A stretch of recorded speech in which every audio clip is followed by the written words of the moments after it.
It was somebody who's in one of my Zoom classes that I had never met before, and because they never turned their screen on, I had never seen them before. But it was sort of interesting to have this person come up and introduce themselves to me because they were in my one of my Zoom classes. So yeah, how different things are. So is anybody else out there wearing an obnoxious shade of green today for St. Patty's Day? Happy St. Patrick's Day. To those of you who might be Irish, or I think they say on St. Patrick's Day, everybody pretends to be Irish. I'm not, but my mother-in-law was very Irish, so my husband is a strong connection. So let's see, today we're going to see if there are any questions that remain from chapter 11 that anybody wants to deal with, and then start looking at chapter 12. Hopefully everybody has a compass and a straight edge and a whole bunch of papers for them to use for practice with them today. Again, does anybody have any questions on anything from chapter 11 that they'd like to look at before we begin looking at chapter 12?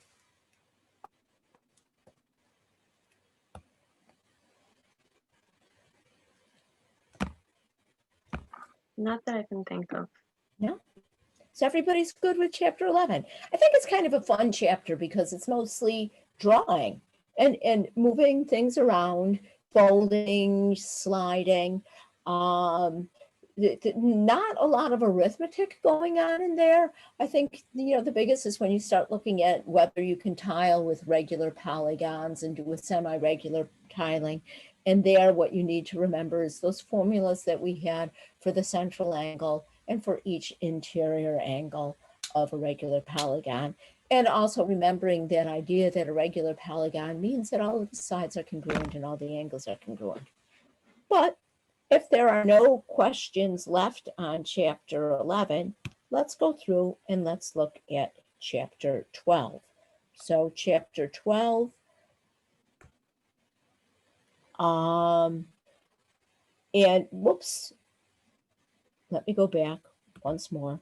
Chapter 11, just remember that the chapter 11 test is in Blackboard. It'll be available from Friday at noon till, did we say Sunday at 11:59 p.m.? I think so. And make sure that you submit your work in that separate folder. Okay. And then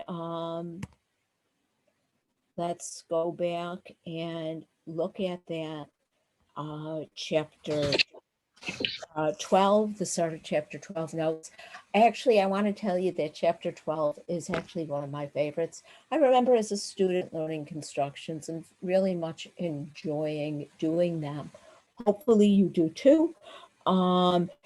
We're going to look at constructions, and from the perspective of doing constructions, we're going to develop some of those rules for geometry and start introducing the idea of what it takes to prove something's true, to show that it's always true, to verify it for every case. And we're going to look at some things like postulates, which are things that are accepted without proof, rules that are accepted without proof, and theorems, things that need to be proven. Has anybody in here ever taken a geometry class where you had to do those 2-column proofs, statements and reasons? Yes. Yeah. That was when I really just started enjoying math, because I realized that it wasn't just a bunch of formulas that you had to memorize, but much more things to reason through. I was very blessed when I took that first geometry class in high school. The woman that I had was an amazing teacher. And did you guys ever kind of wonder, why the hell do we have to be able to prove all of these things about triangles? Before we even began, my teacher took the idea to say, yes, we're doing an awful lot of proving about triangles, but it's not about the triangles. It's about the reasoning skills. It's that one place in your educational career where you're taught somewhat of a formal logic and formal reasoning skills. You're taught, I'm giving these premises, I've got to reach this conclusion. You're taught that in order to make a logical argument, you better not make a statement without being able to justify it with a reason, and that the order in which you make those statements is very important to reaching that conclusion. And she made a point of saying it's not about the triangles, it's about the reasoning. And hopefully that reasoning carries over to every paper you ever write.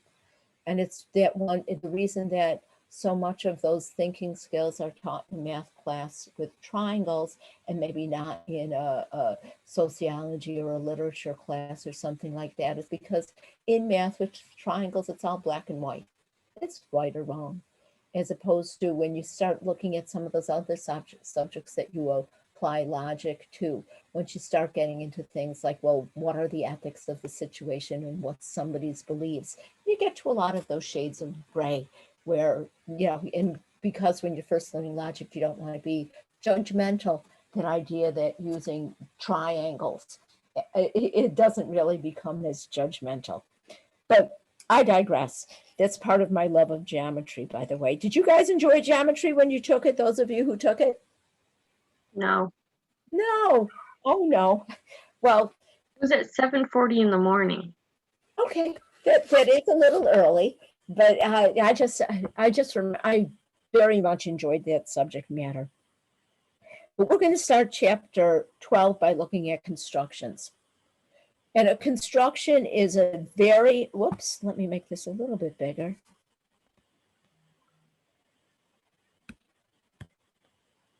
And today, the stylus doesn't want to write.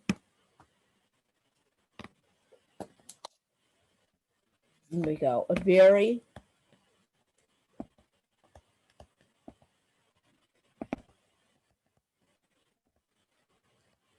exact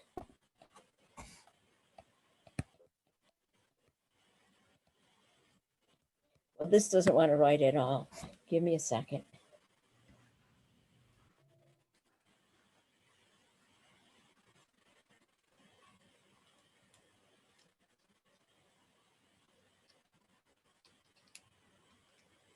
I don't want to have to put a new battery in it in the middle of class, but sometimes if I take the battery out and rub it, it seems to work a little bit better. A very exact drawing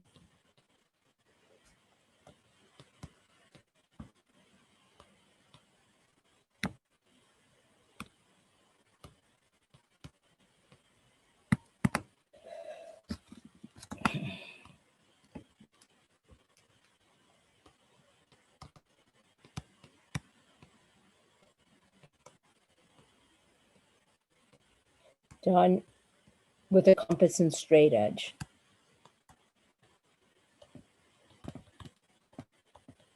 Oh boy.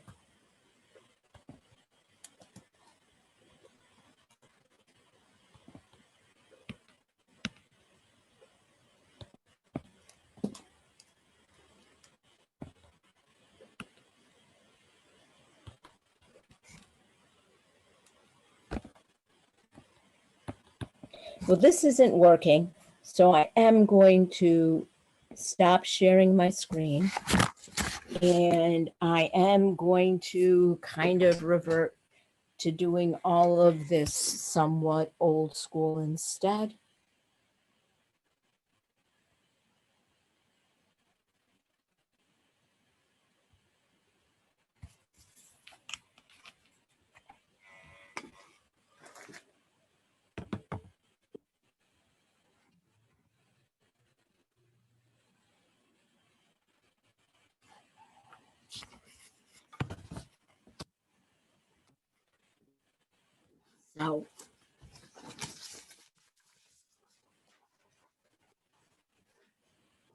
So a construction is an exact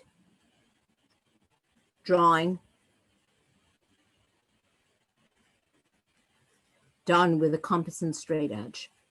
Can you guys read that?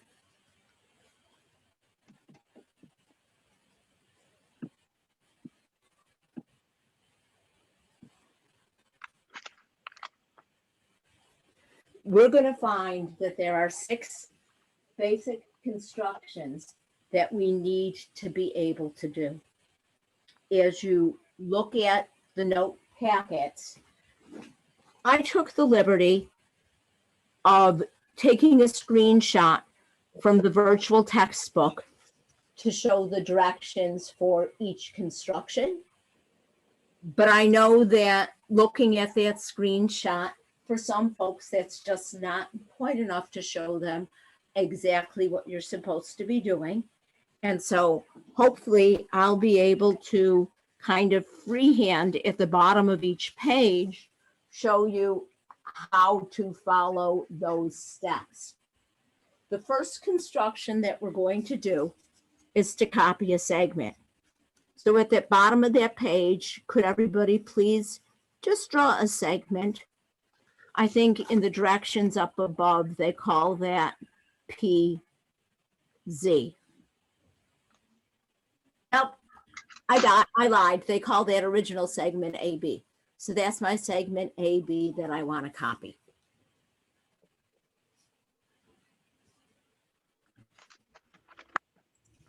Where I'm going to copy it, I'm going to draw a ray. So I'm going to have one endpoint and that arrow going off. I want to make sure that my ray looks a little bit longer than my segment. Now, what makes a construction different than other types of drawings is we want to make another segment exactly the same length as that one, but we don't want to use a ruler to measure it.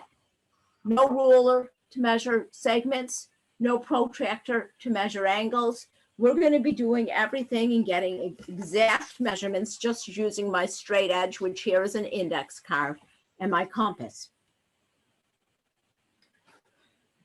What I'm going to do is I'm going to put the point of my compass at A and the pencil of my compass at B. If you can at all, what you want to do is tighten your compass so it's not wiggly wobbly. And we're going to just draw a little arc there. You're drawing that arc to show me when I grade your paper that you actually did put your compass at A and B. Everybody with me so far? Yes. Then what we're going to do is we're going to pick up our compass without changing the radius. We're going to put the point at the end of the ray, and we're going to swing that same arc on the ray.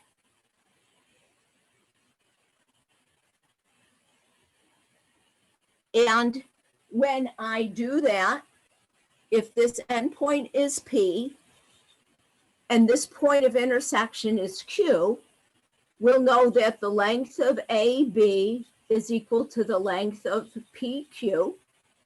So we'll be able to say that segment AB is congruent to segment PQ. And that's what we're going to do to copy the length of a segment. Straightforward enough. Any questions? Did everybody get that construction all right? I mean, once I get the hang of using this compass. Yeah. And again, if we were on campus, I would have handed out everybody a compass like this. And what's nice about these is you can loosen them, open it to the radius that you want, and tighten it.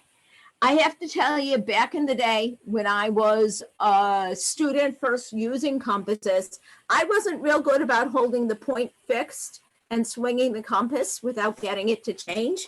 And so I used to cheat a little bit, and I held the point fixed, I held the compass fixed, and sometimes I found it easier to wiggle the paper than I found it to move the compass, which I don't know if that helps or not, but I'm one of the least coordinated people in the world, so I can feel your pain. Sometimes it takes a while to get a hang of it. Well, mine has like this, it's like a pen, but it doesn't have ink in it. And then I just stick a pen through it, and I don't know how to use a compass, so that really doesn't help at all either. Oh dear. Well, after class, if you need a minute consultation on using your individual compass, we'll see if we can do that. But right now, because I've got my surface upside down facing the paper, I can't really see what you're holding up. So, but this first page, okay. That construction doesn't seem real fancy, but we're going to be able to use that construction to make, of all things, an equilateral triangle. So in order to construct an equilateral triangle, I'm going to make a segment.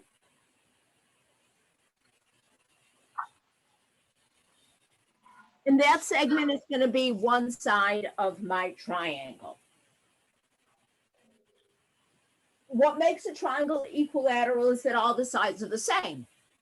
And since we want the sides to be the same, we want the other two sides to be congruent to this one. So I'm going to put my point at one end point of my segment, my pencil at the other, and I'm going to make an arc. I'm going to tighten my compass, and that radius on my compass is going to be the length of each of the sides. Everybody with me so far? Now this is going to be the bottom of my equilateral triangle. And so the other side's going to have, that point is an end point, but it's going to end up here somewhere. We don't know exactly where, but it's going to end up here somewhere. So I'm going to, from the end point, swing an arc above the segment. This is so not working for me. Oh, I'm sorry. The other side has to start from the other end point. And so I want to keep that same radius and swing an arc from the other end point. And do you notice when I swing that other arc that my two arcs cross, they kind of give me an X. And this reminds me when I was a little child, my father used to take us to the beach and he'd bury something and he'd put an X on it and say, X marks the spot where the treasure is. Here, X marks the spot. That's the important point. When I connect X to each endpoint of my segment, because of this radius, we know that this segment is congruent to the original side. And because of the other radius, we know that this segment is congruent to the other side. And so what I've got here is an equilateral triangle. We've got a triangle where all three sides are the same. And then we want to remember that in an equilateral triangle, it's not just the three sides that are the same. Remember we had said that with a triangle, if it's equilateral, it's regular, and it's equiangular. And so all three angles should also be the same. At which point I am in a panic right now because I cannot find my protractor. But if you folks have your protractors with you, you should be able to notice that if I were to go through and measure, this would be an exact 60-degree angle. And so when I construct an equilateral triangle, what I'm doing is I'm using that construction for two congruent segments.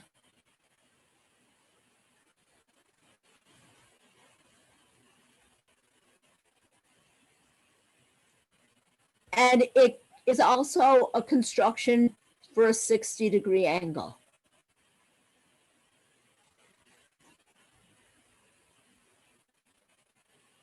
And so you might see a question on a test or quiz or homework that asks you to construct a 60-degree angle. And what you need to remember is that comes from constructing that equilateral triangle.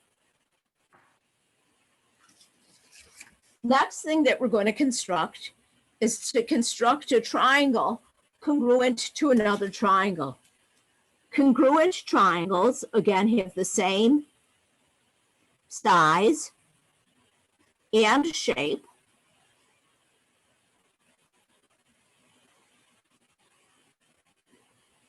All the corresponding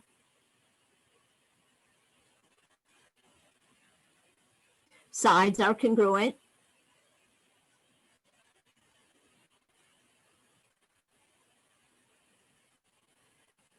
All the corresponding angles are congruent.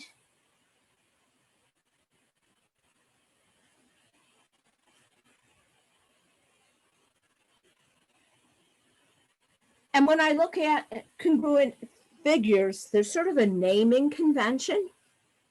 If I say, for example, the triangle ABC is congruent to triangle XYZ, by naming them this way, A should correspond to X, B should correspond to Y, C should correspond to Z. So I should know that angle A is congruent to angle X. Angle B is congruent to angle Y. Angle C is congruent to angle Z. But also side AB would correspond to segment XY, so they should be congruent. Segment BC should correspond to YZ, so they should be congruent. And segment AC would correspond to segment XZ. So those would be congruent. All 6 parts have to have the same measure. And that seems like a lot of measuring when we're trying to draw carefully. But we're going to find that one thing that's special about triangles is there are shortcuts that we can use. And we're going to verify these shortcuts with constructions. The first shortcut is side, side, side. And it's actually side, side, side, congruent to side, side, side. And again, let's go through and show that this works with a construction before we write it out. So I'm going to draw a triangle.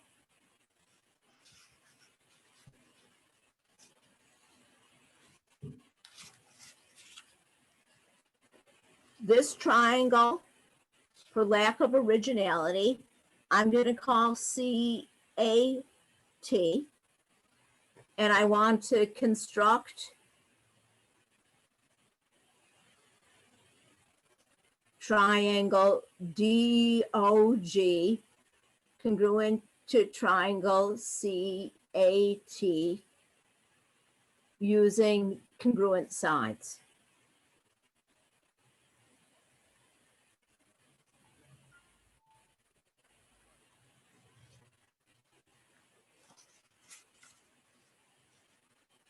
So the only construction we have right now is to copy a segment. So I'm going to copy one of the sides. C will correspond to D. So I'm going to take my compass and try to copy the length of segment CA. 1 point on C, pencil on A. Then I'm going to put the point on D and swing. A should correspond to O, so I'm going to make this point O. Now I want to copy the other 2 sides. First, I guess I'll copy AT. I'll put my point at A and my pencil at T.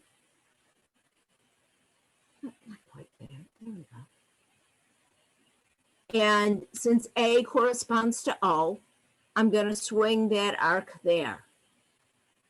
I don't know the exact point yet, but I know that G has to be somewhere on that arc.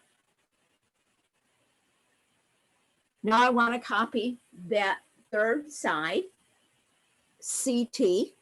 So I'm going to put my point on C again and my pencil on T again and swing an arc.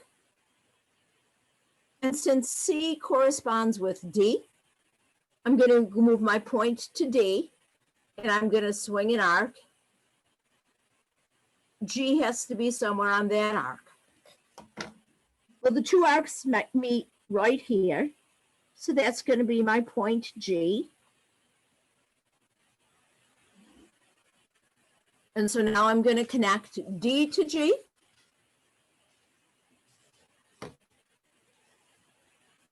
And O to G.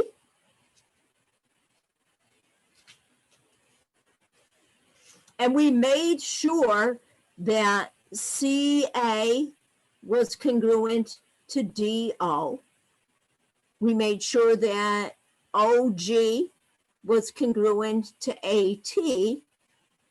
And we made sure that CT was congruent to DG. But if I look at it, if I took my protractor out, wouldn't angle C also be congruent to angle D? Wouldn't angle A also be congruent to angle O? And wouldn't angle T also be congruent to angle G? And so we just copied the sides, but because all of the sides are the same, it turns out that all of the corresponding angles are the same. And so what side congruent to side says is that two triangles are congruent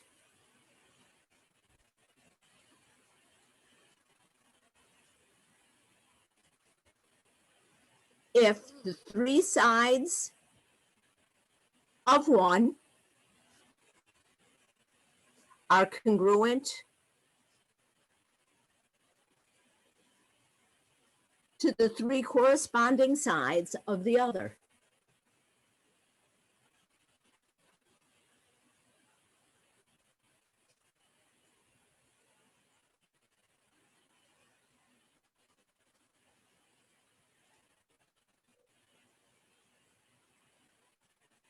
And so we didn't measure the angles to make sure that they're congruent, but it just follows that if all of the sides are congruent, the corresponding angles are also. Pretty cool. We could copy that triangle exactly by just copying the sides. Everybody with me so far? Yes. So that one simple construction of making a segment the same size allows us to construct an exact 60-degree angle, allows us to copy any triangle by just copying the sides, and verifies for us this first way of knowing triangles are congruent if we know all the three sides are congruent. How cool is that? That one little move gives us so much. So, oh dear, I forgot this was in here. The next thing we're going to look at is folks, do you mind if I leave the triangle inequality, if I skip that for a minute and we come back to that one on Friday? No.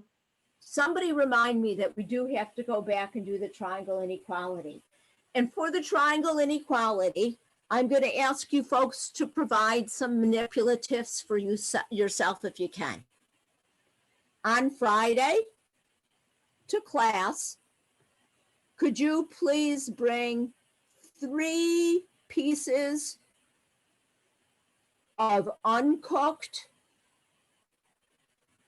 spaghetti, 3 spaghetti noodles, spaghetti, and a ruler.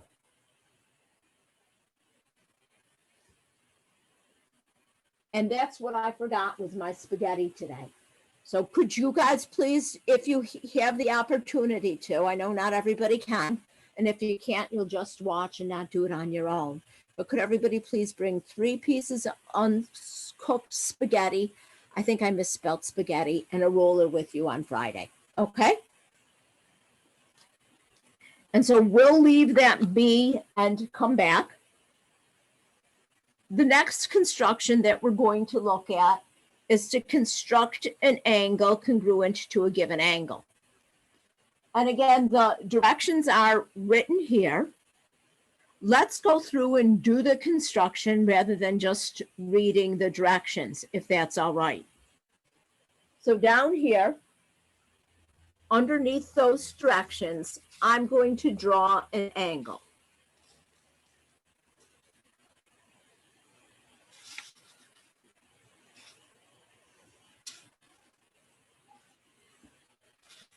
And so I'm going to call this angle, they call it angle D.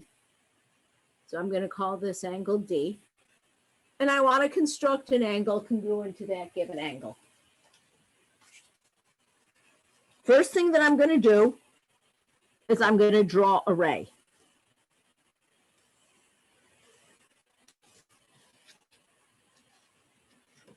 And I guess they call that point Q. Everybody there?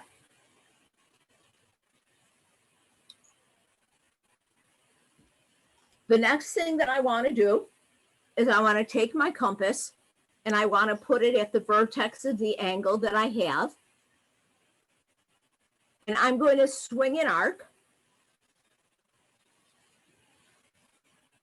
that intersects both sides of the angle. What's really important is that my compass is tight enough that what I want to do now is, without changing the radius, I want to pick my compass up.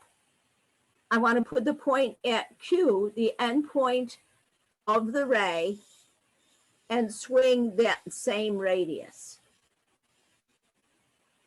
So that this radius is the same as the radius that I swung around my angle. Everybody all right? Well, we're trying to be. Okay.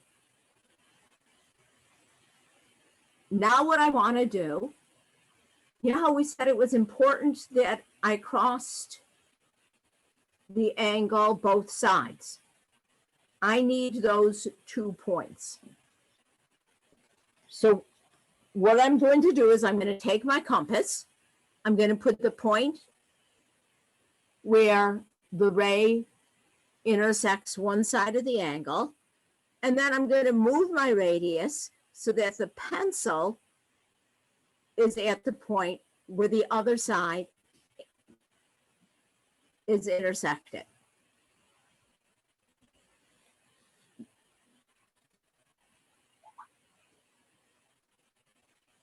That radius has to stay fixed. I'm going to pick up my compass and I'm going to go where the arc hit the ray. I'm going to swing that same radius.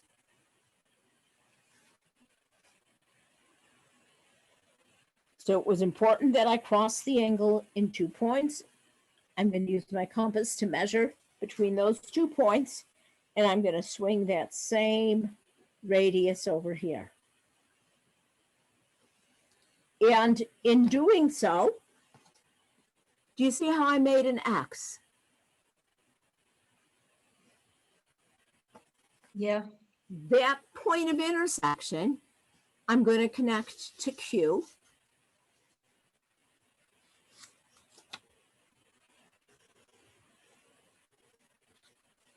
And what should happen? I should be able to take my protractor and measure. Those 2 angles should be congruent. So that angle D should be congruent to angle Q. Again, I have to apologize. I could have sworn I had my protractor out last night and it's not in front of me now. Usually on campus, I would go through and I would measure those two angles and it turns out that they're exactly the same. In case anybody's interested, the reason they are the same is because if I were to connect here, what I did was I made sure that this is congruent to this is congruent to this is congruent to this. So what I did was I actually kind of almost copied what we had done to construct a congruent triangle, because those two triangles that would have been formed if I connected those points match side, side, side. Those corresponding angles would also be congruent. Is everybody comfortable with the how to do that construction for an angle congruent to a given angle?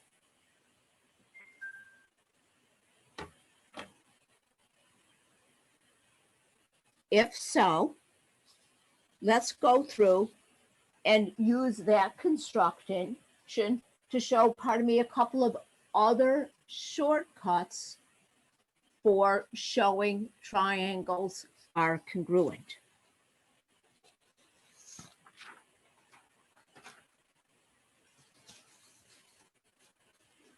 Next method of showing triangles congruent, I'm going to move this up a little bit so I have a little bit more room on my paper. Side, angle, side, congruent to side, angle, side. SAS, congruent to SAS. It's also called side, angle, side. And it says that two triangles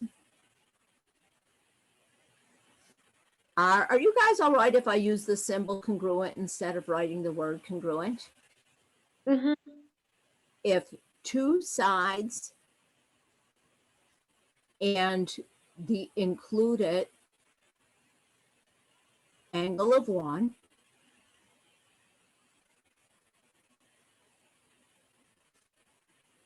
are congruent to the corresponding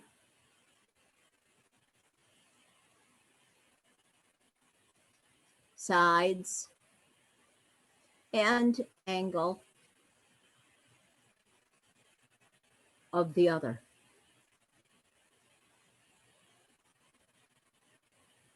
What's important with this is that the angle is in between the two sides.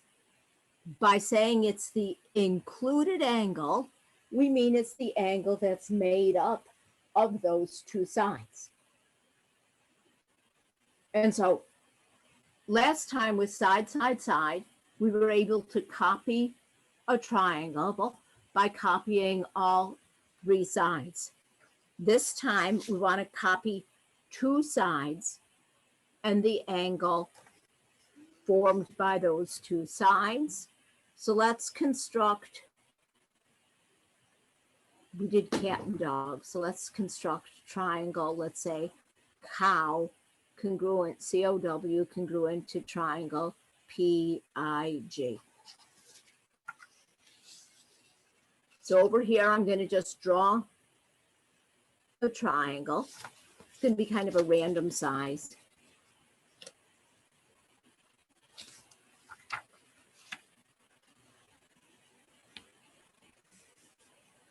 This is going to be my triangle PIG. And next to it, I want to construct a congruent triangle using side, angle, side.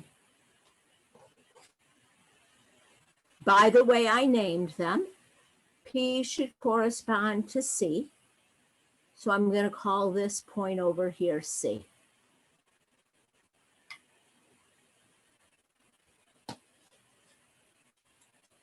side angle side. First, let's copy a side. We should be pros of that. I'm going to copy side PI,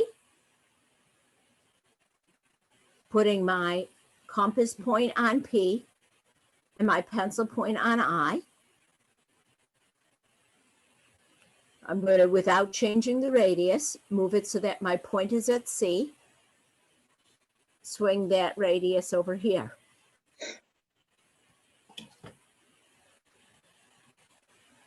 I should correspond to O, so this will be O. So side PI is congruent to side CO.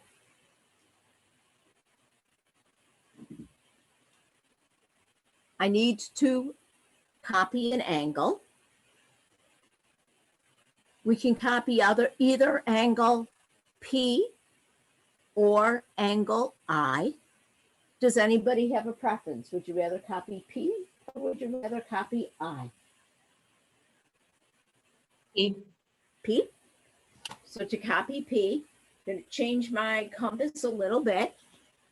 Remember, I wanted to copy the angle P. I want to put my point at P, and I want to swing an arc that'll cross both sides of angle P. I want to copy it at C, so I'm going to swing that same radius here. Whoop, and mine moved.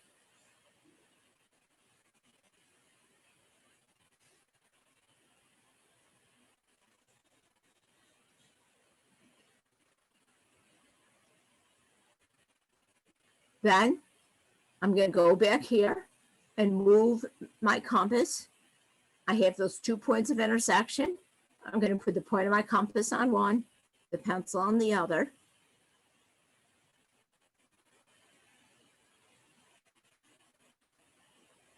And then I'm going to swing that same radius on the arc that I put around point C.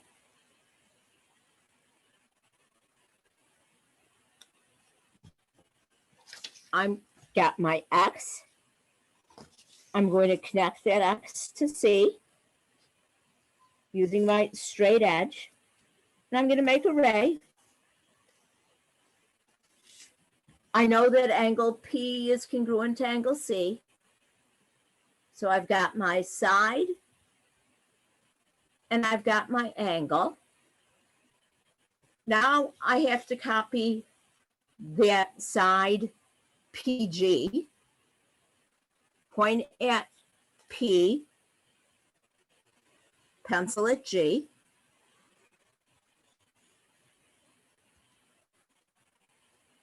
I'm going to swing that same radius from C. And this is going to be my point W. So I made sure that PG is congruent to CW. And to finish my triangle, I'll connect my W to my O.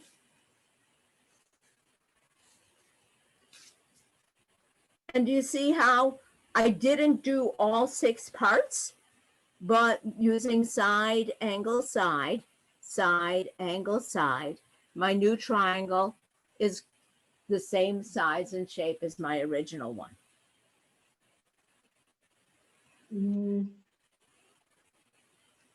So again, side, angle, side. The angle has to be formed by the 2 sides. Well, mine didn't come up like that, but Let me go look at my Chromebook. If you want to hold yours up for me to look at, we can see what you've got. Who's talking to me though? Emily? Emily, can you, oh, you don't have your camera on, do you? No. No. All right, well, can you sort of in your mind see how it's supposed to work? You're going to have time before Friday to practice. You need to practice these constructions, and you need to also get yourself 3 dry pieces of spaghetti. which you guys must be rolling your eyes. What's that with the spaghetti all about? By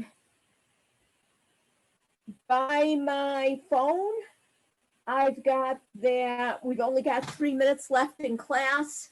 In those 3 minutes, I don't think we have enough time to do the angle side angle construction. So I am going to pause. Couple questions for you. One, can you read the writing if this chapter use the surface on its side and write pencil and paper? Is that clear enough for you folks? And can you sort of follow what I'm doing with my hands to try those constructions? I think actually physically seeing my hands would have more meaning than just seeing the pencil point move on the surface. Is this okay for notes for this chapter? Seeing it done on hand is easier, but I think sometimes like the light coming in on the computer is sometimes harder to see the pencil, depending on like the angle the light comes in. Okay, you want me to use a marker instead of a pencil?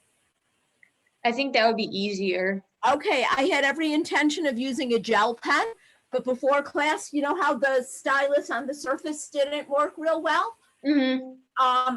I couldn't find a gel pen that worked for the life of me on the desk. I'm having a technology challenge day.